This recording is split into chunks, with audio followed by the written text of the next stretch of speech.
Hi guys, welcome to Kavya's views. ஆம்யோ காவ்யா. இன்றைக்கி நாங்கள் வந்து பம்பலை இருக்கோம். சபரிமலைக்கு மாலை போட்டுட்டு வந்திருக்கோம். இந்த பம்பலை குளிச்சுட்டு நேராக சபரிமலைக்கு போவோம். இங்கே வந்து சூப்பராக வந்து இங்கே வந்து தண்ணி சில்லுன்னு இருக்கும். நாங்கள் வந்து இப்போ ஏறி போயிட்டு இருக்கோம் சபரிமலைக்கு. கம்பி வந்து வச்சுருக்காங்க ஏறி போகிறதுக்கு, ஏன்னா வயசானவங்க ஏற முடியாதுல்ல, அதனால தான். ரொம்ப பேர் வந்து ஃபுல்லாக வந்து வருவாங்க.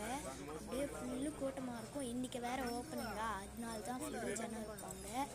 டோலி கூட இருக்கும் போகிறதுக்கு, அதில் உட்கார வச்சுட்டு எடுத்துகிட்டு போவாங்க. இது வந்து ஏறி போகிறதுக்கு இன்னும் கொஞ்சம் எத்தாக இருக்கும். பக்கத்தில் மெட்டுங்கு போகிறதுக்கு வைக்கிறதுக்கு எல்லாம் கல் வந்து குத்திட்டு இருக்கும். ஆனால் மாலை போட்டவங்களுக்கு சாமியை நினச்சிட்டு போனால் இன்னும் தெரியாது. சூப்பராக இங்கே வந்து எல்லோரும் உக்காந்துருக்காங்க. பப்ளிக் ஒரே வாரத்தில் கூடக்கூடாது அப்படின்னு பிரேக் பண்ணி விடுறாங்க எல்லாரையும். இதுக்கப்புறம் கொஞ்சம் நடக்க வேண்டியது இருக்குது கோயிலாண்டிக்கு. இது வந்து ஃபுல்லாகவே ஒரு காடு தான். காடு உள்ள தான் விடுவாங்க, ஏன்னா சபரிமலைன்றதே காடு தானே. அந்த காட்டு உள்ள தான் சாமி வந்து வெளிச்சிருக்காங்க. இது வந்து